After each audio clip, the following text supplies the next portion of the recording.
We all have a destiny, ever since the day we were born, whether we make our own destiny or we are guided by a greater force. That is for the individual to decide. My best friend was guided into an early death, fighting in a war that had no right to break out on our planet. My entire family unit was destroyed by that war. As for me, I made my own destiny. My name is Akron, and this is a story about how I survived the Hecrosian War.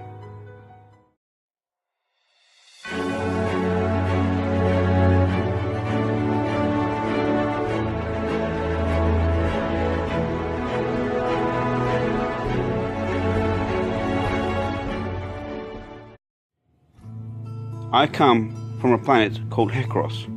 It sits in the center of the Judician Nebula in the Nebribian galaxy.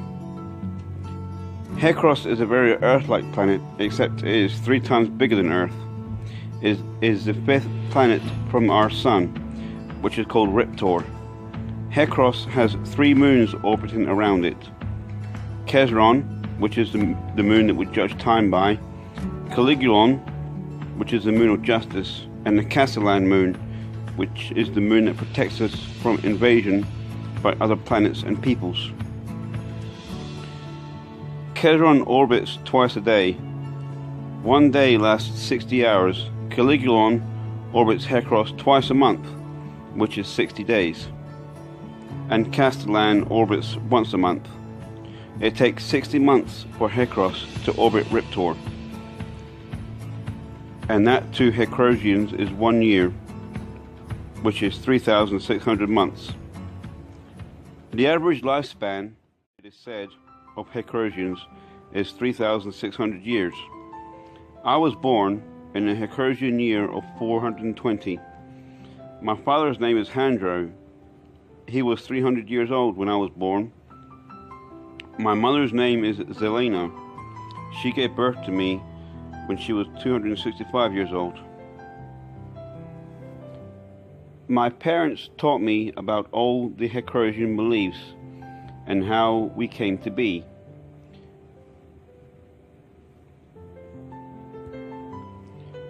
Which was handed down to them from their parents, my grandparents, who were amongst the first people on Hecros. It is told that the Great One breathed life into the universe. The Great One made Riptor our sun. After burning for 4,000 years alone, Riptor spat from his great mouth 15 planets and 50 moons. The first 3 planets and 8 moons are Riptor's wife, 2 children and 8 grandchildren. Then came Balmos, a gaseous planet with no moons. After that came Hecros, a rock planet, and the first to support any kind of life. The Great One reached down to Hecros and made humanoid creatures out of the dirt and sand. Then, out of Riptor's great mouth, came 3 moons to orbit Hecros. Kezron was the first to come into orbit, a moon to be the judge of time, shortly followed by Caligulon, which is the moon of justice. This moon was to help Hecrosians always make the correct decisions. And finally came the Castellan moon, whose function is to protect the planet from invaders. The Great One spoke to those he deemed worthy to write our scripts and teach us of our destiny. Most things that the worthy wrote were about living in peace and harmony with the others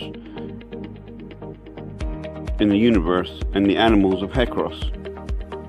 Some spoke of famine and death, while one particular worthy spoke of the coming of a chosen one who will defeat the destroyer. Because of those prophecies, all nations of Hecros had an agreement to keep peace on our planet. To keep this peace meant countries could trade animals, plants, food, and precious oils, metals for equal price for all countries. It was somewhat of a utopian society, but still lingering in the background was a prophecy of war and death, and a chosen one coming from the third generation of Hecrosians.